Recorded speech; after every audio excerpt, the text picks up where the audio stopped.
Hello दोस्तों, स्वागत है आपके अपने YouTube channel VK study corner में। आइए दोस्तों स्टार्ट करते हैं। आज हम लोग वापस से बिहार पुलिस भर्ती 2025 के लिए दोस्तों आज हम लोग देखने वाले हैं हिंदी प्लस जीके जीएस, तीनों का कॉम्बिनेशन चलेगा।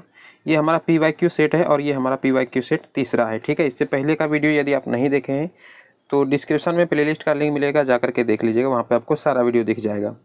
टोटल पीवाईक्यू दोस्तों क्वेश्चन इसमें कितना है, यानी कि 100 क्वेश्चन है और आपको कम से कम इसमें 60 प्लस सही करना है। ठीक है, तो स्टार्ट करते हैं दोस्तों, देर नहीं करते हैं और देखते हैं सबसे पहला सवाल क्या कहता है। जैसा कि आप सभी को पता है दोस्तों, बस 2 महीने का समय है हम लोग के पास, तो स्टार्ट करते हैं।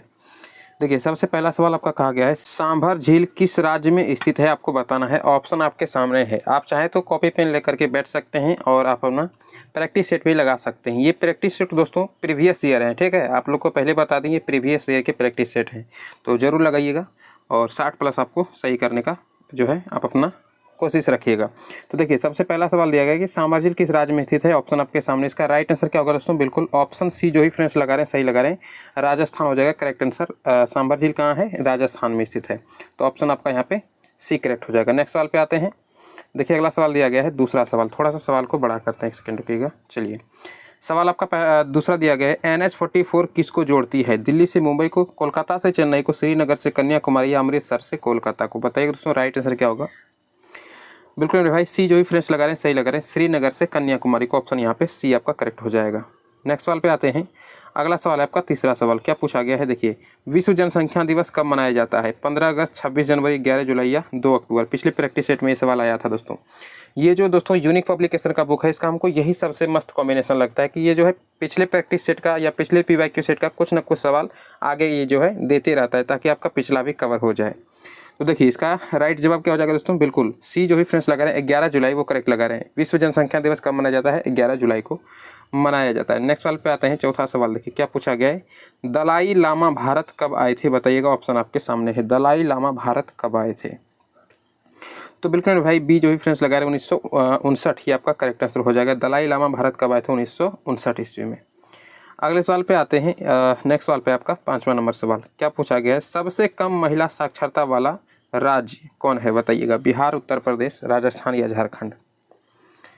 तो बिल्कुल भाई ए जो ही फ्रेंड्स लगा रहे हैं बिहार, वो करेक्ट लगा रहे हैं, है ना। सबसे कम महिला साक्षरता दर वाला राज्य, साक्षरता वाला राज्य, दर नहीं बोला गया, सबसे कम महिला साक्षरता वाला राज्य बिहार है। नेक्स्ट सवाल पे आते हैं। अगला सवाल है आपका छठा सवाल। देखिए, पूछा गया इनमें से कौन 2024 में प्रो टेम स्पीकर बनाए गए थे? बताइएगा, ओम बिरला, सुमित्रा महाजन, भर्तृहरि महताब या वेंकैया नायडू। बताइएगा राइट आंसर क्या होगा? तो बिल्कुल भाई सी जो ही फ्रेंड्स लगा रहे हैं करेक्ट लगा रहे हैं, भर्तृहरि महताब आपका करेक्ट आंसर हो जाएगा। नेक्स्ट सवाल पे आते हैं, 7वां सवाल। देखिए क्या पूछा गया है, सबसे ज़्यादा गरीब राज्य कौन है? बताइएगा, यूपी, बिहार, झारखंड या उड़ीसा। तो बिल्कुल भाई बी जो ही फ्रेंड्स लगा रहे हैं, बिहार अति पिछड़ा है ना। बिहार में शिक्षा का दर पूरा पिछड़ा हुआ, महिला साक्षरता दर पूरा पिछड़ा हुआ है ना। गरीब राज्य बोला जाए तो बिहार, क्या ही बोलें बिहार का, है ना। राइट आंसर क्या होगा दोस्तों? बी। और नीतीश चाचा जय हो आपका। चलिए नेक्स्ट सवाल पे आइए। अगला सवाल है आपका, निम्न में से कौन सा शरीर का अंग ग्रंथि शरीर के तापमान के नियमन के लिए उत्तरदायी होता है ना। शरीर के तापमान के लिए कौन उत्तरदायी है? कौन सा अंग ग्रंथि? बताइएगा, अंग या फिर ग्रंथि। हाइपोथैलेमस, एड्रिनल, थायराइड या पिट्यूटरी। बताइएगा दोस्तों राइट आंसर क्या होगा? तो बिल्कुल भाई ए जो ही फ्रेंड्स लगा रहे हैं हाइपोथैलेमस, वो करेक्ट लगा रहे हैं ना। हाइपोथैलेमस आपका यहाँ पे करेक्ट आंसर हो जाएगा। नेक्स्ट सवाल पे आते हैं। अगला सवाल है आपका, देखिए पूछा गया इनमें से कौन कालिदास द्वारा लिखित रचना नहीं है? ठीक है, नहीं बोला गया। बताइएगा, अभिज्ञान, शाकुंतलम, अगला दिया गया रघुवंश, मेघदूत या फिर गीता। तो बिल्कुल भाई यहाँ पे डी जो ही फ्रेंड्स लगा रहे हैं गीता, बिल्कुल करेक्ट लगा रहे हैं। गीता जो है कालिदास के द्वारा इसकी रचना नहीं की गई है। नेक्स्ट सवाल आपका 10वां है, देखते हैं क्या पूछा गया है। प्रयाग प्रशस्ति किस भाषा में लिखा गया था? बताइएगा, हिंदी, उर्दू, संस्कृत या अंग्रेजी। तो बिल्कुल भाई यहाँ पे सी जो भी फ्रेंड्स लगा रहे हैं करेक्ट लगा रहे हैं, संस्कृत में लिखा गया। प्रयाग प्रशस्ति किस भाषा में लिखा गया था? तो संस्कृत में। नेक्स्ट सवाल पे आते हैं। 11 नंबर का सवाल, देखिए क्या बोला गया है, भीमराव अंबेडकर का जन्म कब हुआ था? बताइएगा, 14 अप्रैल 1891 या 15 अगस्त 1901, 1 जनवरी 1889 या 26 जनवरी 1902। तो बिल्कुल मेरे भाई जो भी फ्रेंड्स यहाँ पे ए लगा रहे हैं वो करेक्ट लगा रहे हैं। 14 अप्रैल 1891 में भीमराव अंबेडकर का जन्म होता है। ऑप्शन आपका यहाँ पे ए करेक्ट हो जाएगा। नेक्स्ट सवाल पे आते हैं। 12 नंबर का सवाल देखिए क्या पूछा गया है। उपराष्ट्रपति को हटाने का प्रस्ताव कहाँ पेश किया जाता है बताइएगा। लोकसभा में, राज्यसभा में, सुप्रीम कोर्ट या फिर संसद के संयुक्त सत्र में बताइएगा। राइट आंसर आपका क्या होगा। बिल्कुल भाई बी जो भी फ्रेंड्स लगा रहे हैं राज्यसभा में, बिल्कुल करेक्ट लगा रहे हैं। उपराष्ट्रपति को हटाने के लिए जो प्रस्ताव पेश किया जाता है वो कहाँ किया जाता है, राज्यसभा में। ऑप्शन आपका यहाँ पे बी करेक्ट होगा। नेक्स्ट सवाल पे आते हैं। 13 नंबर का सवाल देखिए पूछा गया, कोशिका का सिद्धांत किसने दिया था। तो बिल्कुल भाई बी जो ही फ्रेंड्स लगा रहे हैं सलाइडेन एवं स्वान, बिल्कुल करेक्ट लगा रहे हैं। कोशिका सिद्धांत किसने दिया था, सलाइडेन एवं स्वान ने। तो 13 का राइट आंसर यहाँ पे आपका क्या हो जाएगा, बी हो जाएगा, सलाइडेन एवं स्वान। नेक्स्ट सवाल पे आते हैं। अगला सवाल है आपका, राज्य चुनाव आयोग का उल्लेख संविधान के किस अनुच्छेद में है बताइएगा। राज्य चुनाव आयोग का उल्लेख संविधान के किस अनुच्छेद में देखने को मिलता है हमें बताइएगा। तो बिल्कुल भाई बी जो ही फ्रेंड्स लगा रहे हैं अनुच्छेद 243 के में है ना। तो ऑप्शन आपका यहाँ पे बी करेक्ट हो जाएगा, राज्य चुनाव आयोग का उल्लेख। चलिए नेक्स्ट सवाल पे आइए। 15 नंबर का सवाल देखिए क्या पूछा गया है। 58वां ज्ञानपीठ पुरस्कार किसे मिला है बताइएगा। गुलजार रामभद्राचारी, ए बी दोनों, या महाश्वेता देवी बताइएगा दोस्तों। राइट आंसर क्या होगा आपका। तो बिल्कुल भाई सी जो ही फ्रेंड्स लगा रहे हैं, ए व बी दोनों बिल्कुल करेक्ट लगा रहे हैं दोस्तों। गुलजार और रामभद्राचार्य आपका करेक्ट आंसर हो जाएगा। नेक्स्ट सवाल पे आते हैं और अगला सवाल है आपका 16 नंबर का सवाल देखिए क्या पूछा गया है। बिहार में SC/ST कल्याण विभाग के मंत्री कौन है बताइएगा। जनक राम, नीतीश कुमार, तेजस्वी यादव, संतोष सुमन। तो बिल्कुल भाई ए जो ही फ्रेंड्स लगा रहे हैं करेक्ट लगा रहे हैं, जनक राम आपका करेक्ट आंसर हो जाएगा है ना। बिहार में SC/ST, SC या फिर ST कल्याण विभाग के मंत्री कौन हो जाएंगे आपका, जनक राम। तो ऑप्शन आपका ए सही हो जाएगा। नेक्स्ट सवाल पाइए। 17 नंबर का सवाल पूछा गया, प्रथम चुनाव आयुक्त कौन थे बताइएगा। Sukumar Sen, TN session, AM है ना, MS गिल या फिर N गोपाल स्वामी। तो बिल्कुल भाई यहाँ पे ए जो फ्रेंड्स लगा रहे हैं करेक्ट लगा रहे हैं, सुकुमार सेन आपका करेक्ट आंसर हो जाएगा। प्रथम चुनाव आयुक्त कौन हो जाएगा, सुकुमार सेन। तो ऑप्शन आपका यहाँ पे ए करेक्ट हो जाएगा, याद रखिएगा। नेक्स्ट सवाल पे आइए। 18 नंबर में देखिए पूछा गया, यूनेस्को का मुख्यालय कहाँ पे बताइएगा। बिल्कुल पॉपुलर सवाल है दोस्तों, कई बार पूछा गया एग्जाम में। बताइएगा यूनेस्को का मुख्यालय कहाँ है। तो बिल्कुल भाई सी जो भी फ्रेंड्स लगा रहे हैं पेरिस, बिल्कुल करेक्ट लगा रहे हैं। यूनेस्को का मुख्यालय कहाँ पे है, पेरिस। ठीक है, आइए अगले सवाल पे आइए। 19 नंबर का सवाल पूछा गया, मेक इन इंडिया की शुरुआत कब हुई थी बताइएगा। Make in India. तो बिल्कुल भाई सी जो भी फ्रेंड्स लगा रहे हैं 25 सितंबर 2014, वो बिल्कुल करेक्ट लगा रहे हैं। मेक इन इंडिया की शुरुआत कब होती है, 25 सितंबर 2014। यदि 25 सितंबर आपको याद नहीं रहता है तो कम से कम 2014 जरूर याद रखिएगा। नेक्स्ट सवाल पे आते हैं। 20 नंबर का सवाल देखिए, और ये मैथ का सवाल है तो इसको देखना नहीं है क्योंकि हम लोग हिंदी और GK GS देख रहे हैं। तो अगला देखिए साइंस का सवाल है, चालिनी कोशिका किसे कहा जाता है बताइएगा। ऑप्शन आपके सामने है, जाइलम, फ्लोएम, एपिडर्मिस या फिर पेरीसाइकल। तो बिल्कुल भाई यहाँ पे जो भी फ्रेंड्स ऑप्शन बी लगा रहे हैं वो बिल्कुल करेक्ट लगा रहे हैं, फ्लोएम हो जाएगा आपका करेक्ट आंसर है ना। चालिनी कोशिका किसे कहा जाता है तो फ्लोएम को। तो ऑप्शन आपका यहाँ पे बी करेक्ट होगा। नेक्स्ट सवाल पे आते हैं। अगला सवाल देखिए 22 नंबर में क्या पूछा गया है, पृथ्वी का पलायन वेग का मान पूछा गया बताइएगा। तो बिल्कुल भाई बी जो भी फ्रेंड्स लगा रहे हैं 11.2 किलोमीटर प्रति सेकेंड आपका करेक्ट आंसर हो जाएगा है ना, पृथ्वी का पलायन वेग का मान। तो ऑप्शन आपका यहाँ पे बी करेक्ट हो जाएगा। नेक्स्ट सवाल पे आते हैं। 23 नंबर का सवाल देखिए पूछा गया, 0 से 50 है ना, 0 से 50 के बीच विषम संख्या चाहिए। तो मैथ हो गया ना, तो इसको स्किप करते हैं। नेक्स्ट सवाल पे आते हैं। देखिए 26 नंबर का सवाल पूछा गया है, नवरत्न कौन सा समास है बताइएगा। नवरत्न में कौन सा समास है, हिंदी का सवाल है। तो बिल्कुल भाई यहाँ पे जो भी फ्रेंड्स सी लगा रहे हैं द्विगु समास, तो बिल्कुल करेक्ट लगा रहे हैं। नवरत्न कौन सा समास हो जाएगा, द्विगु समास। तो ऑप्शन पर यहाँ पे सी करेक्ट हो जाएगा। नेक्स्ट सवाल पे आइए। 25 नंबर में बोला गया है, समान नागरिक संहिता का उल्लेख भारतीय संविधान के किस अनुच्छेद में है बताइएगा। समान नागरिक संहिता। तो बिल्कुल भाई सी जो भी फ्रेंड्स लगा रहे हैं अनुच्छेद 44, बिल्कुल करेक्ट लगा रहे हैं दोस्तों। अनुच्छेद 44 में समान नागरिक संहिता का उल्लेख हमें भारतीय संविधान में देखने को मिलता है। तो ऑप्शन आपका यहाँ पे सी करेक्ट हो जाएगा। नेक्स्ट सवाल पे आइए। 26 नंबर का सवाल देखिए पूछा गया है आपसे, प्राण एवं दैहिक स्वतंत्रता संविधान की किस अनुच्छेद में उल्लेखित है बताइएगा दोस्तों। तो बिल्कुल भाई यहाँ पे सी जो ही फ्रेंड्स लगा रहे हैं अनुच्छेद 21, बिल्कुल करेक्ट लगा रहे हैं दोस्तों। प्राण एवं दैहिक स्वतंत्रता संविधान के किस अनुच्छेद में उल्लेखित है, तो अनुच्छेद 21 यानी कि 21 में आपका उल्लेखित है। तो ऑप्शन आपका यहाँ पे सी करेक्ट हो जाएगा। नेक्स्ट सवाल पे आते हैं और ये है मैथ का सवाल, तो इसको हम स्किप करते हैं। आगे दिया गया है फिजिक्स का। देखिए पूछा गया 28 नंबर का सवाल, थोड़ा सा सवाल को बड़ा करते हैं। आइए पूछा गया, निर्वात में प्रकाश की चाल कितनी होती है बताइएगा। ऑप्शन आपके सामने है। तो बिल्कुल भाई ए जो ही फ्रेंड्स लगा रहे हैं बिल्कुल करेक्ट लगा रहे हैं। 3 × 10⁸ मीटर प्रति सेकंड है ना, 3 × 10⁸ मीटर प्रति सेकंड हो जाता है क्या, निर्वात में प्रकाश की चाल। तो ऑप्शन आपका यहाँ पे ए करेक्ट हो जाएगा, याद रखिएगा। 3 × 10⁸ आपका करेक्ट आंसर होगा। नेक्स्ट वाले 29 नंबर का पूछा गया है 1942 में हजारीबाग जेल से कौन भागा था, बताइएगा। तो बिल्कुल भाई सी जो ही फ्रेंड्स लगा रहे हैं करेक्ट लगा रहे हैं, जयप्रकाश नारायण आपका करेक्ट आंसर हो जाएगा, है ना। 1942 में हजारीबाग जेल से कौन भागा था, जयप्रकाश नारायण। आइए अगले सवाल पे 30 नंबर का सवाल देखिए, पूछा गया है विश्व का सबसे बड़ा पशु मेला कौन सा है, बताइएगा। तो बिल्कुल भाई सी जो ही फ्रेंड्स लगा रहे हैं सोनपुर का मेला हमारे बिहार में लगता है, तो ऑप्शन आपका सी करेक्ट हो जाएगा। विश्व का सबसे बड़ा पशु मेला बिहार का सोनपुर मेला है, ऑप्शन आपका सी करेक्ट होगा। नेक्स्ट सवाल पे आते हैं 31 नंबर का सवाल देखिए, पूछा गया है भीम बांध अभ्यारण्य किस जिला में है, बताइएगा। पटना, गया, मुंगेर, दरभंगा। तो बिल्कुल भाई सी जो ही फ्रेंड्स लगा रहे हैं मुंगेर आपका करेक्ट आंसर हो जाएगा, है ना। भीम बांध अभ्यारण्य किस जिला में है, तो आपका क्या हो जाएगा, सी करेक्ट, यानी कि मुंगेर जिला में। नेक्स्ट सवाल पे आते हैं 32 नंबर का सवाल देखिए, पूछा गया है 1975 के आपातकाल के दौरान बिहार का राज्यपाल कौन था, बताइएगा। 1975 के आपातकाल के दौरान। तो बिल्कुल भाई ए जो ही फ्रेंड्स लगा रहे हैं रामचंद्र धोंडीबा भंडारे आपका करेक्ट आंसर हो जाएगा।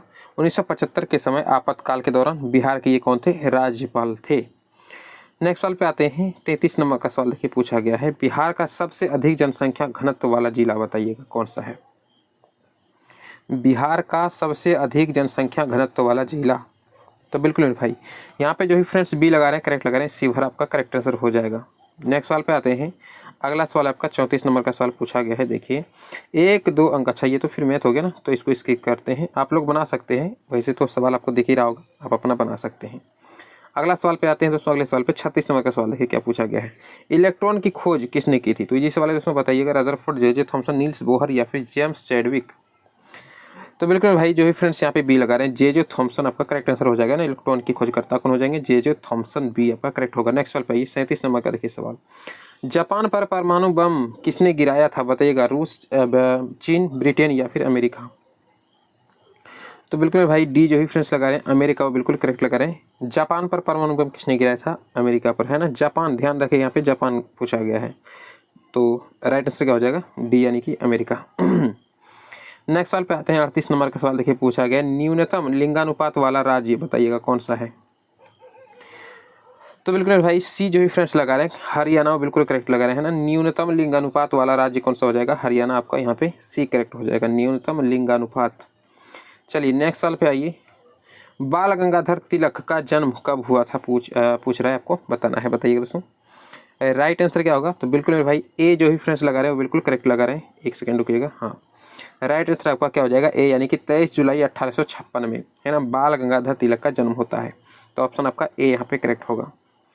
नेक्स्ट सवाल पे आते हैं 40 नंबर का सवाल देखिए, पूछा गया है कि तृतीय बौद्ध संगीति की अध्यक्षता किसने की थी, बताइएगा। अशोक, मोगलीपुत्र तिस्सा या फिर महाकश्यप या आनंद। तो बिल्कुल भाई बी जो ही फ्रेंड्स लगा रहे हैं मोगलीपुत्र तिस्सा, वो बिल्कुल करेक्ट लगा रहे हैं। तृतीय बौद्ध संगीति की अध्यक्षता किसने की थी, तो मोगलीपुत्र तिस्सा ने की थी। तो ऑप्शन आपका यहाँ पे बी करेक्ट हो जाएगा। चलिए नेक्स्ट सवाल पे आते हैं 41 नंबर का सवाल देखिए, पूछा गया राष्ट्रपति पर महाभियोग प्रक्रिया किस अनुच्छेद में है, ये बताइएगा। ऑप्शन आपके सामने है। तो बिल्कुल भाई बी जो ही फ्रेंड्स लगा रहे हैं बिल्कुल करेक्ट लगा, अनुच्छेद 61 है ना। राष्ट्रपति पर महाभियोग जो लगता है वह किस अनुच्छेद में हमको देखने को मिलता है, तो ऑप्शन आपका बी करेक्ट होगा, अनुच्छेद 61। चलिए नेक्स्ट सवाल पे आइए, आपका 42 नंबर का सवाल है बंगाल विभाजन किसके समय में हुआ था, बताइएगा। तो बिल्कुल भाई यहाँ पे ए जो ही फ्रेंड्स लगा लॉर्ड कर्जन, बिल्कुल करेक्ट आंसर हो जाएगा। बंगाल विभाजन किसके समय में होता है, लॉर्ड कर्जन के समय में, ऑप्शन ए सही होगा। आइए नेक्स्ट सवाल पे 43 नंबर का सवाल देखिए, पूछा गया है इनमें से कौन सा टाइगर रिजर्व बिहार में है ना, बिहार में है पूछा गया है। तो बताइएगा कौन सा टाइगर रिजर्व जो है बिहार में है। तो बिल्कुल भाई सी जो ही फ्रेंड्स लगा रहे हैं वाल्मीकि टाइगर रिजर्व, बिल्कुल करेक्ट आंसर हो जाएगा आपका सी, यानी कि ये क्या पे है, तो बिहार में है। चलिए नेक्स्ट सवाल पे आइए, 44 नंबर का सवाल पूछा गया है इनमें से कौन सा सोडियम नाइट्रेट का सूत्र है, बताइएगा। सोडियम नाइट्रेट का सूत्र आपको यहाँ पे पूछा गया है। तो बिल्कुल भाई बी जो ही फ्रेंड्स लगा रहे हैं ना NaNO3 हो जाएगा आपका सोडियम नाइट्रेट का सूत्र, ठीक है। तो ऑप्शन आपका यहाँ पे बी करेक्ट हो जाएगा, सोडियम नाइट्रेट NaNO3। चलिए नेक्स्ट सवाल पे आइए, 45 नंबर का सवाल पूछा गया, इनमें से कौन सा बिहार का जिला है, ठीक है, जो नेपाल से सीमा साझा नहीं करता है। बिहार का वह कौन सा जिला है जो कि नेपाल से सीमा साझा नहीं करता है, बताइएगा। मधुबनी, सुपौल, सीतामढ़ी या गोपालगंज। तो बिल्कुल भाई यहाँ पे डी जो ही फ्रेंड्स लगा रहे हैं, गोपालगंज, वो बिल्कुल करेक्ट लगा रहे हैं। गोपालगंज बिहार का एक ऐसा जिला है जो कि नेपाल से सीमा साझा नहीं करता है। बाकी मधुबनी, सुपौल और सीतामढ़ी ये जो है ये नेपाल से सीमा साझा करता है। तो गोपालगंज यहाँ पे सीमा साझा नहीं करता, तो ऑप्शन आपका डी करेक्ट हो जाएगा। नेक्स्ट सवाल पे आते हैं, छक्का पंजा करना, है ना, छक्का पंजा करना मुहावरे का सही अर्थ आपको बताना है, हिंदी का ये सवाल है। तो बिल्कुल भाई बी जो ही फ्रेंड्स लगा रहे हैं वो बिल्कुल करेक्ट लगा रहे हैं। ओछी हरकत से कार्य सिद्ध करना, है ना, ओछी हरकत से, है ना, उल्टी पुल्टी हरकत से, तो ओछी हरकत से कार्य सिद्ध करना। आपका करेक्ट आंसर यहाँ पे क्या हो जाएगा, बी, है ना, छक्का पंजा करना। तो ऑप्शन आपका बी करेक्ट हो जाएगा। नेक्स्ट सवाल पे आइए, 47 नंबर का सवाल देखिए, पूछा गया है अन्वेषण का शुद्ध संधि विच्छेद बताइएगा। हिंदी का यही सवाल है ये, संधि विच्छेद का बताइएगा। अन्वेषण का शुद्ध संधि विच्छेद क्या होगा। तो बिल्कुल मेरे भाई डी जो ही फ्रेंड्स लगा रहे हैं करेक्ट लगा रहे हैं, अनु प्लस एसन हो जाएगा, है ना, अनु प्लस एसन क्या हो जाएगा, अन्वेषण। तो ऑप्शन आपका यहाँ पे डी करेक्ट हो जाएगा। चलिए नेक्स्ट सवाल पे आइए, 48 नंबर का सवाल पूछा गया है, फाहयान, है ना, फाहयान किसके समय भारत आया था बताइएगा। तो बिल्कुल सी जो ही फ्रेंड्स लगा रहे हैं करेक्ट लगा रहे हैं, चंद्रगुप्त द्वितीय के शासनकाल में आया था, फाहयान भारत आया था, ठीक है, चंद्रगुप्त द्वितीय के शासनकाल में, ऑप्शन सी करेक्ट होगा। नेक्स्ट सवाल है फिजिक्स का, बताइएगा बड़ी जी का मान कितना होता है। एक होता है छोटी जी, ठीक है ना, तो वो नहीं पूछा गया, पूछा गया बड़ी जी का मान, है ना, बताइएगा कितना होता है।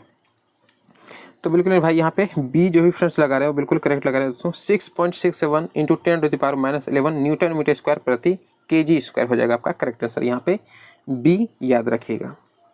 नेक्स्ट सवाल पे आते हैं, 50 नंबर का सवाल देखिए, पूछा गया है कि इब्न बतूता को दिल्ली का काजी किसने नियुक्त किया था बताइएगा दोस्तों। मॉडर्न हिस्ट्री का ये सवाल है, अलाउद्दीन खिलजी, बाबर, मोहम्मद बिन तुगलक या अकबर। तो बिल्कुल मेरे भाई यहाँ पे जो ही फ्रेंड्स ऑप्शन सी लगा रहे हैं बिल्कुल करेक्ट लगा रहे हैं, मोहम्मद बिन तुगलक, है ना, पागल शासक किसे कहा जाता था। तो इब्न बतूता को दिल्ली का काजी किसने नियुक्त किया था, तो मोहम्मद बिन तुगलक। तो ऑप्शन आपका यहाँ पे सी करेक्ट होगा, याद रखिएगा। चलिए नेक्स्ट सवाल पे आइए, और आगे आगे आपका हिंदी का सवाल क्या पूछा गया है, भर पेट में कौन सा समास है बताइएगा। भर पेट में समास आपको बताना है। तो बिल्कुल भाई ए जो ही फ्रेंड्स लगा रहे हैं, अव्ययी भाव समास आपका करेक्ट आंसर हो जाएगा ए। चलिए नेक्स्ट सवाल पे आते हैं, 52 नंबर का सवाल देखिए, पूछा गया कि मांसपेशियों को अस्थियों से जोड़ने वाला ऊतक क्या कहलाता है बताइएगा दोस्तों। तो बिल्कुल यहाँ पे राइट आंसर क्या हो जाएगा, बिल्कुल डी जो ही फ्रेंड्स लगा रहे हैं, टेंडन बोला जाता है ना, मांसपेशियों को अस्थियों से जोड़ने वाला टेंडन। एक होता है लिंगामेंट, ठीक है ना, यहाँ पे टेंडन आपका करेक्ट आंसर हो जाएगा, ठीक है ना, लिंगामेंट नहीं होगा। चलिए नेक्स्ट सवाल पे आइए, याद रखिएगा मांसपेशी और हड्डी, है ना, जो मांसपेशी और हड्डी अगर जोड़ने की बात करें तो याद रखिएगा टेंडन। चलिए अगले सवाल पे आइए, दस्तलिक संयुक्त सैन्य अभ्यास भारत और किस देश के बीच होता है ये आपको बताना है। दस्तलिक संयुक्त सैन्य अभ्यास, तो बिल्कुल भाई यहाँ पे जो भी फ्रेंड्स बी लगा रहे हैं करेक्ट लगा रहे हैं, उज्बेकिस्तान के बीच, है ना, भारत और उज्बेकिस्तान के बीच होता है कौन सा संयुक्त सैन्य अभ्यास, तो दस्तलिक याद रखिएगा। चलिए बी आपका करेक्ट हो गया। नेक्स्ट सवाल पे आइए, 54 नंबर में पूछा गया है, सिरका में कौन सा अम्ल पाया जाता है बताइएगा। तो बिल्कुल दोस्तों राइट आंसर डी जो ही फ्रेंड्स लगा रहे हैं करेक्ट लगा रहे हैं, क्या हो जाएगा आपका एसिटिक एसिड, है ना, एसिटिक एसिड। 6 से 7% एसिटिक एसिड को क्या बोलते हैं, सिरका बोलते हैं। आप लोग 10th या 9th क्लास में पढ़े होंगे। तो यहाँ पे क्या हो जाएगा आपका डी करेक्ट, एसिटिक एसिड, ठीक है ना। चलिए एसिड माने अम्ल होता है, तो एसिटिक अम्ल भी बोल सकते हैं या एसिटिक एसिड भी बोल सकते हैं। अगला सवाल है 55 नंबर का, सुबेरिन पौधे के किस भाग में पाया जाता है बताइएगा। तो बिल्कुल भाई डी जो ही फ्रेंड्स लगा रहे हैं बिल्कुल करेक्ट लगा रहे हैं, पर डर्मम यानी कि कोकम के छाल में, है ना। तो नेक्स्ट तो राइट आंसर आपका क्या हो जाएगा डी। तो चलते हैं नेक्स्ट सवाल पे। अगला सवाल है आपका 56 नंबर का फिजिक्स का सवाल है, देखिए ऊष्मागतिकी का प्रथम नियम जिस संरक्षण नियम के ऊपर आधारित है वह कौन सा नियम है, ये आपसे पूछा गया है। तो बताइएगा राइट आंसर क्या होगा। तो बिल्कुल भाई ए जो ही फ्रेंड्स लगा रहे हैं, ऊर्जा का नियम है, वो क्या हो जाएगा आपका ऑप्शन ए सही हो जाएगा, ऊर्जा का नियम, है ना। ऊष्मागतिकी का प्रथम नियम जिस संरक्षण के नियम के ऊपर वो कार्य करता है ना, वो कौन सा नियम है, तो ऊर्जा का नियम। तो ऑप्शन आपका ए करेक्ट होगा। बाकी यहाँ पे इंग्लिश है तो इसको हम स्किप करते हैं, आप सवाल बना सकते हैं, है ना, धीरे धीरे स्किप कर रहे हैं। चलिए 61 नंबर से देखते हैं, सवाल है आपका, देखिए पूछा गया भारत का सबसे बड़ा पुल धौला सदिया किस नदी पर है, ये पूछा गया है। तो यहाँ से एक सवाल आप और याद रखिएगा कि भारत का सबसे बड़ा पुल कौन सा हो जाएगा आपका, तो धौला सदिया है ना। तो ये पूछा गया कि किस नदी पर है, ये पूछा गया आपसे, तो बताइएगा राइट आंसर क्या होगा। तो बिल्कुल भाई सी जो भी फ्रेंड्स लगा रहे हैं लोहित नदी, तो बिल्कुल करेक्ट लगा रहे हैं। लोहित नदी पर भारत का सबसे बड़ा पुल कौन सा हो जाएगा आपका, धौला सदिया, याद रहेगा। चलिए नेक्स्ट सवाल पे आइए। 62 नंबर में क्या पूछा गया है, इससे पहले थोड़ा सा सवाल ऊपर और हाँ आइए। सवाल है आपका मुद्रास्फीति में क्या होता है। तो देखिए ऑप्शन दिया कि मुद्रा की मूल्य घटता है और सामान की कीमत बढ़ती है, या मुद्रा की मूल्य बढ़ती है और सामान की कीमत घटती है, या फिर मुद्रा और सामान दोनों का मूल्य बढ़ता है या दोनों का मूल्य घटता है। तो बताइएगा दोस्तों राइट आंसर क्या होगा। ऑप्शन तो या तो ए होगा या तो बी होगा, है ना। तो बिल्कुल दोस्तों यहाँ पे ए जो भी फ्रेंड्स लगा रहे हैं वो बिल्कुल करेक्ट लगा रहे हैं। क्या हो जाएगा आपका दोस्तों, मुद्रा की मूल्य घटता है ना। मुद्रास्फीति में क्या होता है कि मुद्रा का मूल्य घट, यानी मुद्रा की कीमत घट जाता है और सामान की कीमत बढ़ जाता है, यानी कि मुद्रा का वहाँ पे वैल्यू नहीं रहता है। बहुत ज़्यादा मार्केट में क्या हो जाता है, मुद्रा का फैलाव हो जाता है ना, इन्फ्लेशन हो जाता है। तो यहाँ पे राइट आंसर क्या हो जाएगा, ये आपका करेक्ट होगा। मुद्रा की मूल्य में कीमत हो, जिस चीज़ की संख्या ज़्यादा बढ़ जाएगा तो ऑटोमेटिकली उसका भाव यानी कि रेट क्या हो जाएगा, कम हो जाएगा। तो मुद्रा ज़्यादा बाजार में आ जाने से क्या होता है, मुद्रास्फीति होती है, यानी कि मुद्रा का मूल्य में गिरावट आ जाता है और सामान की कीमत बढ़ जाती है, सामान की कमी रहती है और मुद्रा बहुत ज़्यादा हो गया है। यदि मुद्रा बाजार में बहुत ज़्यादा हो गया है तो ऑटोमेटिकली क्या है कि सामान ज़्यादा लोग खरीदना शुरू करेगा तो सामान की कमी तो हो ही जाएगी। तो वहाँ पे यही होता है कि मुद्रा घट जाता है, मुद्रा का मूल्य घट जाता है। और देखिए मुद्रा नहीं घटता है, मुद्रा का भाव घट जाता है ना। एक देखिए मुद्रा का मूल्य अलग चीज़ है, मुद्रा अलग चीज़ है, लेकिन मुद्रा की मूल्य घट जाना मतलब कि मुद्रा का कोई वैल्यू नहीं रह जाता है वहाँ पे, है ना। बहुत ज़्यादा मुद्रा सबके पास, बहुत ज़्यादा पैसा हो गया है सबके पास, तो मुद्रा का भाव घट जाता है, जबकि सामान की कीमत वहाँ पे बढ़ जाता है, क्योंकि सामान बाजार में कम मिलने लगता है। तो ऑप्शन आपका यहाँ पे ए होगा, याद रखिएगा, इन्फ्लेशन उनको बोला जाता है। चलिए नेक्स्ट सवाल पे आइए 63 नंबर में, और सवाल आपका क्या पूछा गया देखिए। अगस्त 1942 में राजेंद्र प्रसाद किस जेल में रखे गए थे, बताइएगा। तो बिल्कुल भाई यहाँ पे डी जो भी फ्रेंड्स लगा रहे हैं बिल्कुल करेक्ट लगा, बांकीपुर जेल में 1942 में राजेंद्र प्रसाद को किस जेल में रखा गया, तो बांकीपुर जेल में। ऑप्शन आपका यहाँ पे डी करेक्ट होगा। चलिए 64 नंबर का सवाल देखिए पूछा गया, अनुच्छेद 51 किससे संबंधित है, बताइएगा। तो बिल्कुल भाई बी जो भी फ्रेंड्स लगा रहे हैं बिल्कुल करेक्ट लगा रहे हैं, राज्य के नीति निर्देशक सिद्धांत के ऊपर वो संबंधित है ना। ऑप्शन आपका यहाँ पे बी करेक्ट होगा। चलिए नेक्स्ट सवाल पे आइए। 65 नंबर का सवाल पूछा गया है कि कोसी नदी की कुल लंबाई कितनी है। ऐसा सवाल बहुत कम ही पूछा जाता है, लेकिन ये बहुत बार पूछा गया कि बिहार का शोक किस नदी को कहा जाता है, तो कोसी नदी को, है ना। तो इसलिए पूछा गया है कि कोसी नदी की कुल लंबाई बताइएगा। तो बिल्कुल दोस्तों राइट आंसर क्या हो जाएगा, तो जो भी फ्रेंड्स यहाँ पे मेरे 20 सी लगा रहे हैं दोस्तों वो करेक्ट लगा रहे हैं। 730 किलोमीटर, याद रखिएगा, कोसी नदी की लंबाई हो जाएगी 730 किलोमीटर। चलिए नेक्स्ट सवाल पे इंग्लिश को स्किप करते हैं। अगला सवाल देखिए, विष्णुपद मंदिर बिहार के किस जिला में है, बताइएगा। विष्णुपद मंदिर बिहार के किस जिला में है, तो बिल्कुल दोस्तों राइट आंसर बी हो जाएगा। जो भी फ्रेंड्स गया लगा रहे हैं करेक्ट लगा रहे हैं दोस्तों। विष्णुपद मंदिर बिहार के किस जिले में है, तो गया में। ऑप्शन आपका बी करेक्ट होगा। चलिए नेक्स्ट सवाल पे आइए। विक्रमशिला और नालंदा विश्वविद्यालय किस राज्य में स्थित था, बताइएगा। तो बिल्कुल भाई सी जो भी फ्रेंड्स लगा रहे हैं बिहार, वो बिल्कुल करेक्ट लगा रहे हैं दोस्तों, है ना। विक्रमशिला और नालंदा विश्वविद्यालय बिहार। ऑप्शन आपका यहाँ पे सी करेक्ट होगा। चलिए अगला सवाल है, भारत के प्रथम गृह मंत्री कौन थे, बताइएगा। होम मिनिस्टर पूछा गया है। तो बिल्कुल मेरे भाई सी जो भी फ्रेंड्स लगा रहे हैं सरदार वल्लभ भाई पटेल आपका करेक्ट आंसर हो जाएगा। भारत के प्रथम होम मिनिस्टर कौन है, गृह मंत्री, है ना, कौन हो जाएंगे, सरदार वल्लभ भाई पटेल। तो ऑप्शन आपका सी करेक्ट होगा। चलिए नेक्स्ट सवाल पे आते हैं। देखिए अगला सवाल है, प्रति व्यक्ति आय का प्रतिपादन किसने किया था, बताइएगा। इकोनॉमिक्स का सवाल है दोस्तों। तो राइट आंसर क्या हो जाएगा, बिल्कुल बी जो भी फ्रेंड्स लगा रहे हैं दादा भाई नौरोजी, बिल्कुल करेक्ट लगा रहे हैं दोस्तों। प्रति व्यक्ति आय का प्रतिपादन किसने किया था, दादा भाई नौरोजी ने। ऑप्शन आपका बी करेक्ट होगा। चलिए नेक्स्ट सवाल पे आइए। आपका 71 नंबर का सवाल देखिए पूछा गया है, डेयरी, मत्स्य पालन और कृषि क्षेत्र, है ना, कृषि किस क्षेत्र के अंतर्गत आते हैं, ये पूछा गया है। यानी कि डेयरी, मत्स्य पालन और कृषि किस क्षेत्र के अंतर्गत आते हैं, ये पूछा गया है। इकोनॉमिक्स का ही ये सवाल है। तो बिल्कुल भाई सी जो भी फ्रेंड्स लगा रहे हैं प्राथमिक क्षेत्र, बिल्कुल करेक्ट लगा रहा है दोस्तों। डेयरी, मत्स्य पालन और कृषि प्राथमिक क्षेत्र के अंतर्गत आते हैं। चलिए नेक्स्ट सवाल पे आइए। 72 नंबर में पूछा गया है आपसे, अर्थशास्त्र के लेखक कौन है, बताइएगा। तो बिल्कुल भाई यहाँ पे बी जो भी फ्रेंड्स लगा रहे हैं कौटिल्य, बिल्कुल करेक्ट लगा रहे हैं दोस्तों। अर्थशास्त्र के लेखक देखिए, अर्थशास्त्र के जनक नहीं पूछे जा रहे हैं कि अर्थशास्त्र के पिता कौन हैं, ये नहीं पूछा गया है। पूछा गया अर्थशास्त्र के लेखक कौन है, तो कौटिल्य ने एक पुस्तक लिखा है अर्थशास्त्र के नाम से। और ये जो अर्थशास्त्र बुक है इसमें राजनीति के बारे में दिया गया है, ठीक है। बुक का नाम लिखा गया है अर्थशास्त्र, लेकिन इसके बारे में इसके में चर्चा किस चीज़ का मिलता है, तो पॉलिटी के बारे में चर्चा मिलता है, ठीक है ना। तो पॉलिटी के बारे में इसमें चर्चा मिलता है। और ये लिखा किसने अर्थशास्त्र बुक, तो कौटिल्य ने लिखा है। तो पूछा कि अर्थशास्त्र के लेखक कौन है, तो ध्यान से लगाइएगा, कौटिल्य आपका करेक्ट आंसर होगा, है ना। ऑप्शन यहाँ पे बी करेक्ट होगा। चलिए नेक्स्ट सवाल पे आइए। 73 नंबर का सवाल देखिए, पूछा गया है कि विश्व जल संरक्षण दिवस कब मनाया जाता है, बताइएगा। 21 मार्च, 22, 23 या फिर 24 मार्च। तो बिल्कुल मेरे भाई जो भी फ्रेंड्स यहाँ पे बी लगा रहे हैं 22 मार्च में बिल्कुल करेक्ट लगा रहे हैं दोस्तों। विश्व जल संरक्षण दिवस कब मनाया जाता है, 22 मार्च। तो ऑप्शन आपका बी करेक्ट होगा, याद रखिएगा। अटल सेतु है ना, अटल सेतु किस राज्य में स्थित है, बताइएगा। गोवा, गुजरात, महाराष्ट्र या केरल। तो बिल्कुल मेरे भाई सी जो भी फ्रेंड्स लगा रहे हैं महाराष्ट्र, बिल्कुल करेक्ट लगा रहे हैं। अटल सेतु किस राज्य में स्थित है, महाराष्ट्र में। चलिए नेक्स्ट सवाल पे आइए। 75 नंबर का सवाल पूछा गया है, वायु का निरपेक्ष अपवर्तनांक कितना होता है, बताइएगा। तो बिल्कुल भाई यहाँ पे जो भी फ्रेंड्स बी लगा रहे हैं 1.0003% है ना, आपका करेक्ट आंसर क्या होगा 1.0003।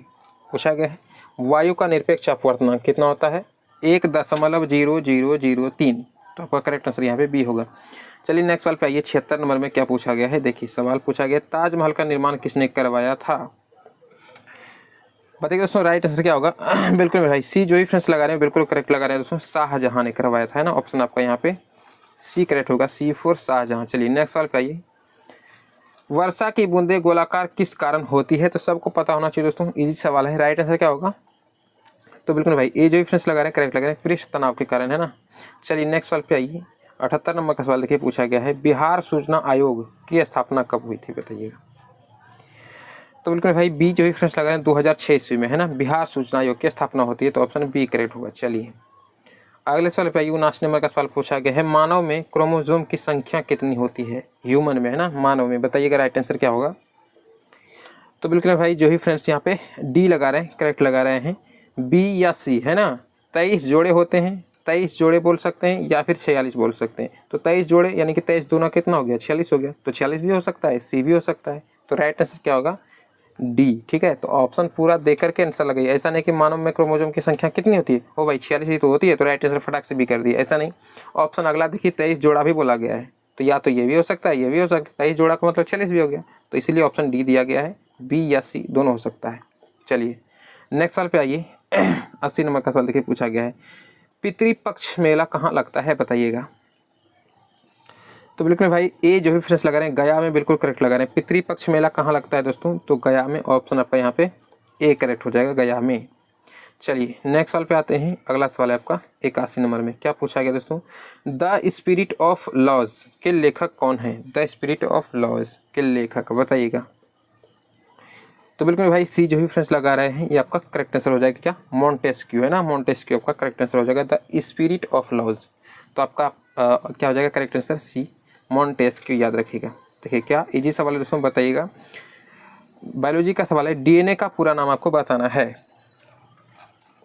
तो बिल्कुल भाई यहाँ पे जो भी फ्रेंड्स ए लगा रहे हैं, है ना, करेक्ट आंसर क्या हो जाएगा, deoxy ribosome ribo nucleic acid, है ना, डीऑक्सी राइबो न्यूक्लिक एसिड आपका करेक्ट आंसर हो जाएगा, ऑप्शन ए हो जाएगा करेक्ट, याद रखिएगा, डीऑक्सी राइबो न्यूक्लिक एसिड।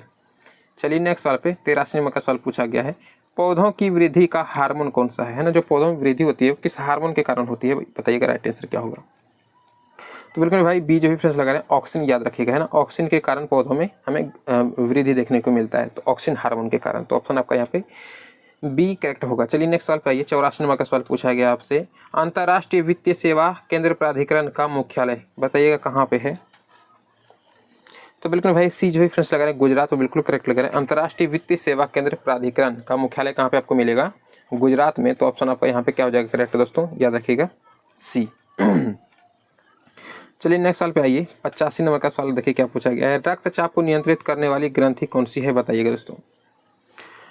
तो बिल्कुल भाई सी जो भी फ्रेंड्स लगा रहे हैं एड्रिनल ग्रंथि, वो बिल्कुल करेक्ट लगा रहे हैं दोस्तों। रक्तचाप को नियंत्रित कौन करता है, तो एड्रिनल ग्रंथि। तो ऑप्शन आपका सी करेक्ट होगा। चलिए नेक्स्ट सवाल पे आइए। 86 नंबर का सवाल देखिए पूछा गया है, भारत में किस प्रकार की शासन व्यवस्था है, बताइएगा। तो बिल्कुल भाई बी जो फ्रेंड्स लगा रहे हैं संघीय शासन व्यवस्था, बिल्कुल करेक्ट लगा रहे हैं दोस्तों। भारत में किस प्रकार की शासन व्यवस्था है, तो संघीय, याद रखिएगा संघीय शासन व्यवस्था। चलिए नेक्स्ट सवाल पे 87 नंबर का सवाल पूछा गया, भारत में चांदी का सबसे अधिक उत्पादन किस राज्य में होता है बताइएगा।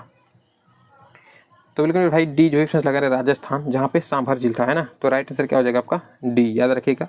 भारत में सबसे अधिक चांदी का उत्पादन किस राज्य में होता है, तो राजस्थान में, ठीक है ना, याद हो जाएगा आपका डी, याद रखिएगा। ऐसा नहीं कि सांभर झील में ही होता है, मतलब आपको याद रखने के बोल दिया। अभी सांभर झील भी आया था ना, सांभर झील किस राज्य में स्थित है, तो राजस्थान में, ठीक है, तो याद रखिएगा। नेक्स्ट सवाल पे आइए, 88 नंबर का सवाल देखिए, आपसे पूछा गया है कि हिंदू पॉलिटी नामक पुस्तक के लेखक कौन थे बताइएगा। हिंदू पॉलिटी, चलिए राइट आंसर क्या होगा दोस्तों, बिल्कुल बी जो ही फ्रेंड्स लगा रहे हैं के.पी. जायसवाल, बिल्कुल करेक्ट लगा रहे हैं दोस्तों। हिंदू पॉलिटी के लेखक नामक पुस्तक के लेखक कौन हो जाएंगे, के.पी. जायसवाल। तो ऑप्शन आपका यहाँ पे बी करेक्ट हो जाएगा, याद रखिएगा के.पी. जायसवाल। चलिए नेक्स्ट सवाल पे आइए, 89 नंबर का सवाल देखिए, पूछा गया है 1919 से 20 में दरभंगा में किसान आंदोलन का नेतृत्व किसने किया था बताइएगा। तो बिल्कुल भाई राइट आंसर क्या होगा, बी जो ही फ्रेंड्स लगा रहे हैं स्वामी विद्यानंद, आपका करेक्ट आंसर हो जाएगा। 1919 से 20 में दरभंगा में किसान आंदोलन के नेतृत्व किसने किया था दोस्तों, तो याद रखिएगा स्वामी विद्यानंद जी ने। चलिए नेक्स्ट सवाल पे आइए, 90 नंबर का सवाल आपसे क्या पूछा गया, किसान आंदोलन।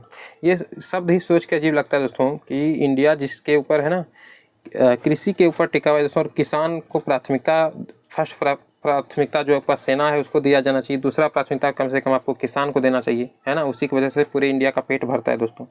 लेकिन यहाँ कृषि है ना, वो क्या बोला गया, किसान आंदोलन, ये शब्द सुन के ही अजीब लगता है। भारत में भी किसान आंदोलन होता है, वाह क्या ही बोला जाए इस, छोड़िए। चलिए नेक्स्ट सवाल देखिए, 90 नंबर का सवाल पूछा गया, सुरेंद्र किशोर को पद्मश्री पुरस्कार किस क्षेत्र में मिला है बताइएगा। पद्मश्री पुरस्कार किस क्षेत्र में मिला है सुरेंद्र किशोर को, बताइएगा राइट आंसर क्या होगा। बिल्कुल भाई सी जो भी फ्रेंड्स लगा रहे हैं पत्रकारिता, बिल्कुल करेक्ट लगा रहे हैं दोस्तों। पत्रकारिता में उन्हें पद्मश्री पुरस्कार से सम्मानित किया गया है। चलिए नेक्स्ट सवाल पे आइए, 91 नंबर का सवाल देखिए, पूछा गया कि भारत में कोविड-19 का सबसे पहला केस कहाँ दर्ज हुआ था बताइएगा। तो बिल्कुल भाई सी जो भी फ्रेंड्स लगा रहे हैं केरल में, बिल्कुल करेक्ट लगा रहे हैं ना। कोविड-19 का भारत में सबसे पहला केस किस राज्य में मिला था, तो सी याद रखिएगा केरल में। चलिए नेक्स्ट सवाल पे आइए सवाल को थोड़ा सा छोटा करते हैं। चलिए 92 नंबर का सवाल देखिए, पूछा गया है आपसे कि भारत में पुनर्जागरण का जनक किसे कहा जाता है। पुनर्जागरण बताइएगा दोस्तों, पुनर्जागरण का जनक भारत में किसे कहा जाता है। तो बिल्कुल भाई ए जो ही फ्रेंड्स लगा रहे हैं राजा राम मोहन राय, आपका करेक्ट आंसर हो जाएगा। चलिए नेक्स्ट सवाल पे आइए, 93 नंबर पूछा गया है दोस्तों, लेंस बनाने में किसका प्रयोग नहीं किया जाता है बताइएगा। नहीं का बात किया गया तो कांच, प्लास्टिक, सिलिकॉन या मिट्टी।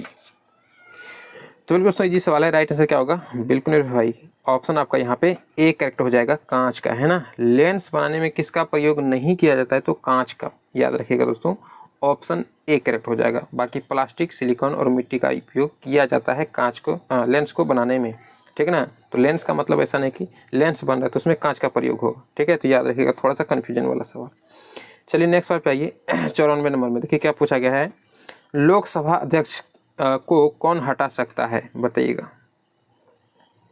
तो बिल्कुल भाई सी जो ही फ्रेंड्स लगा रहे हैं, लोकसभा सदस्य उन्हें हटा सकता है। लोकसभा अध्यक्ष को कौन हटा सकता है, तो लोकसभा सदस्य, ऑप्शन आपका सी करेक्ट होगा। चलिए नेक्स्ट सवाल पे आइए, 95 नंबर में क्या पूछा गया है देखिए, भारत के चुनाव आयोग का उल्लेख संविधान के किस अनुच्छेद में है बताइएगा। चुनाव आयोग का उल्लेख, तो बिल्कुल भाई ए जो ही फ्रेंड्स लगा रहे हैं अनुच्छेद 324, बिल्कुल करेक्ट लगा रहे हैं दोस्तों, ऑप्शन ए आपका यहाँ पे करेक्ट हो जाएगा, 324 याद रखिएगा। चलिए अगले सवाल पे आइए, भूतकाल के कितने भेद होते हैं बताइएगा दोस्तों। हिंदी का ये सवाल है, भूतकाल के कितने भेद होते हैं। तो बिल्कुल भाई सी जो भी फ्रेंड्स लगा रहे हैं करेक्ट लगा रहे हैं, भूतकाल के कितने भेद होते हैं, तो 6 भेद होते हैं, ऑप्शन आपका यहाँ पे सी करेक्ट होगा, याद रखिएगा 6 भेद। चलिए नेक्स्ट सवाल पे आइए, 97 नंबर में क्या पूछा गया है, राष्ट्रपति द्वारा संविधान के किस अनुच्छेद के अंतर्गत अध्यादेश जारी किया जाता है बताइएगा।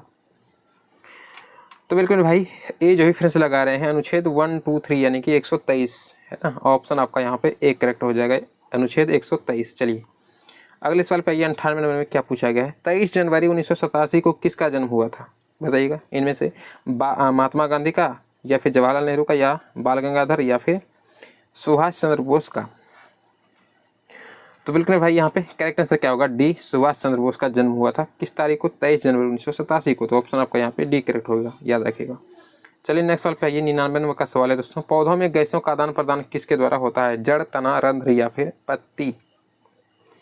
तो बिल्कुल भाई सी जो ऑप्शन लगा रंध्र के द्वारा होता है ना। पौधों में गैसों का आदान प्रदान है ना, गैसों का जो जैसे ऑक्सीजन हो गया, कार्बन डाइऑक्साइड, ये सब जो आदान प्रदान किया जाता है होता है किसके द्वारा होता है? तो जड़, तना, रंध्र या पत्ती? तो राइट आंसर आपका सी होगा, यानी कि रंध्र के द्वारा होता है। जो पत्तियों में रंध्र पाया जाता है ना, उसके द्वारा होता है। चलिए नेक्स्ट सवाल पे आइए। लास्ट सवाल है दोस्तों 100 नंबर का। पूछा गया श्रीनगर किस नदी के किनारे पर स्थित है? बताइएगा श्रीनगर। तो बिल्कुल भाई झेलम, ऑप्शन सी जो भी फ्रेंड्स लगा रहे हैं करेक्ट लगा रहे हैं, ऑप्शन सी यानी कि झेलम आपका करेक्ट आंसर हो जाएगा। श्रीनगर किस नदी के किनारे पर स्थित है? तो आपका झेलम करेक्ट आंसर हो जाएगा। बाद में दोस्तों आज के सेशन में आपका कितना जो है क्वेश्चन आपका सही वो कमेंट में जरूर लिखिएगा। सेट आपको कैसा लगा वो भी जरूर लिखिएगा। वीडियो पसंद आए दोस्तों तो लाइक कीजिएगा, दोस्तों के बीच शेयर कीजिएगा। मिलते हैं नेक्स्ट वीडियो में, तब तक के लिए जय हिंद। एक बात और, चैनल पर नहीं तो सब्सक्राइब जरूर कर लीजिएगा।